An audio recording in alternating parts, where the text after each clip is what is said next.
So you got lost along the way, feeling lost in this world that you can no longer recognize. Worry no more, child, for your guide in the darkness awaits beyond this point, and along with him, a brand new world, and the work of madness. It's that missing link, motherfucker.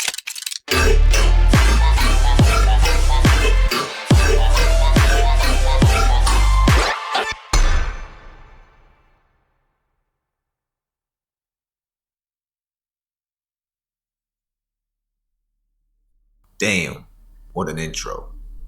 Hello and welcome. I'm Peter, the host of this channel, and I'm going to kick it off by telling you my story about my journey in the world of the occult. And also, how can I help you in your spiritual journey and growth so you can thrive in all of your endeavors that really matter to you. First of all, I would like to mention that I have never thought in my life that I would make a YouTube channel about my adventures in the world of magic, as it has been such a personal experience and because I had kept it as a secret for so long. However, I have arrived at a place in my spiritual journey where I can definitely help others better understand and uncover the hidden treasures of the occult and magic. But what is magic? What does magic look and feel like in a practical sense? How did it change my life and how can it change yours? I'm going to discuss all of these questions on this channel, as this channel is about my findings as an independent adventurer in the world of the occult. You can call me an occultist. But let's start with spirituality first. Spiritual powers, to be exact. Because the promise of attaining spiritual powers like the Vedic Siddhis is what got me hooked at the start of my journey. I found this topic extremely interesting and exciting, so it got me into doing spiritual workings, which then got me on a spiritual quest. Just like a miner with a pick and shovel, ready to dig deep for gold. You can also call me an alchemist, even though I didn't know I was one until very recently. I was seeking the truth. I wanted to know the boundaries of this reality that we are living in. I wanted to understand the mystery behind the dynamics of life. For example, how come one person is seemingly effortlessly more successful and luckier in certain areas of life than the rest? And on the other hand, how come some people seemingly attract nothing but misfortune? Is this by pure chance? Or can luck and good fortune be bent to your favor if you have got the key? I had so many questions, and spiritual teachings seemed to hold all the answers, so I started my journey in 2016 with meditation. Meditation with the intention to activate my third eye or Ajna chakra. I never meditated before that, but I found texts, books, YouTube videos on the topic of third eye, its functions and mysteries, so it seemed like a great starting point. Also, in case you want to activate your third eye, I'm going to tell you here about one of the methods that was really effective in my early days, and is still very effective. If you want to open up your third eye, I suggest you do the following. Look at the purple dot on the screen.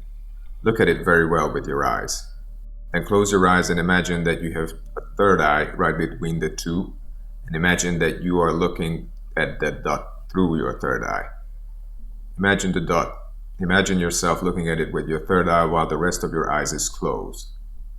Feel free to pause this video if you want to give it a try. This is the first simple exercise that stimulates your Ajna chakra to get activated.